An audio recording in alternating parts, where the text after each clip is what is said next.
இந்த வீடியோ உங்களுக்கு பிடிச்சிருந்ததுன்னா லைக் பண்ணுங்கள். இது வரைக்கும் அன்னை சமையல் சேனலை சப்ஸ்கிரைப் பண்ணலன்னா ரெட் கலர் சப்ஸ்கிரைப் பட்டனை கிளிக் பண்ணுங்கள். தேங்க்யூ. அன்பு நண்பர்களே, அனைவருக்கும் அன்னை சமையலின் அன்பான வணக்கங்கள். இன்னைக்கு அன்னை சமையலில் நம்ம பார்க்க போகிற ரெசிபி வெந்தய குழம்பு. வாங்க எப்படி செய்யறதுன்னு பார்க்கலாம். முதல்ல அரை டேபிள் ஸ்பூன் வெந்தயத்தை நல்லா வறுத்துக்கலாம்.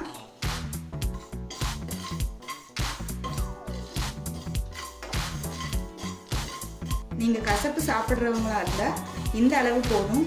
உங்களுக்கு கசப்பு பிடிக்கலைன்னா நீங்கள் 1 டீஸ்பூன் போட்டுக்கலாம்.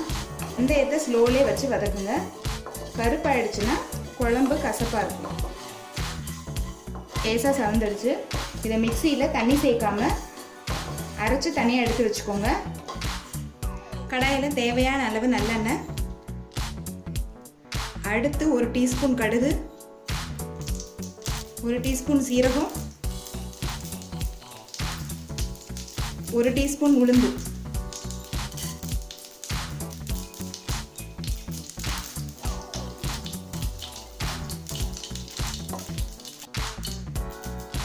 கொஞ்சம் கருவேப்பிலை,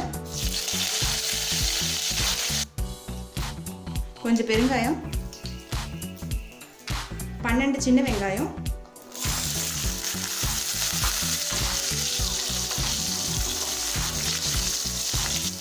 8 பூண்டு,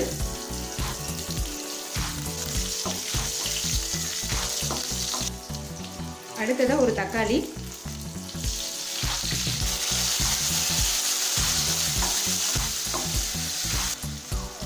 தேவையான அளவு உப்பு,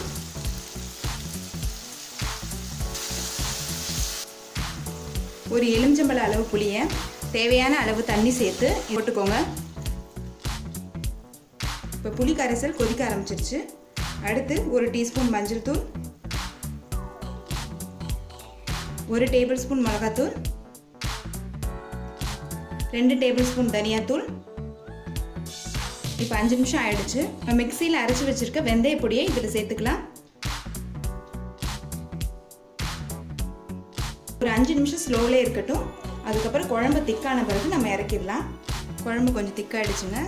எண்ணெயும் மேலே வந்துருச்சு. வெந்தய குழம்பு ரெடி ஆகிடுச்சு. நம்ம சர்வ் சுவையான வெந்தய குழம்பு ரெடி ஆகிடுச்சுங்க. இது இட்லி, தோசை, சாதத்துக்கு ரொம்ப மேட்சாக இருக்கும். ரெசிபியை ட்ரை பண்ணி பாருங்கள், கண்டிப்பாக உங்களுக்கே பிடிக்கும்.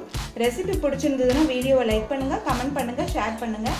இது வரைக்கும் அன்னை சமையல் சேனலை சப்ஸ்கிரைப் பண்ணலன்னா சப்ஸ்கிரைப் பண்ணுங்கள். தேங்க்யூ.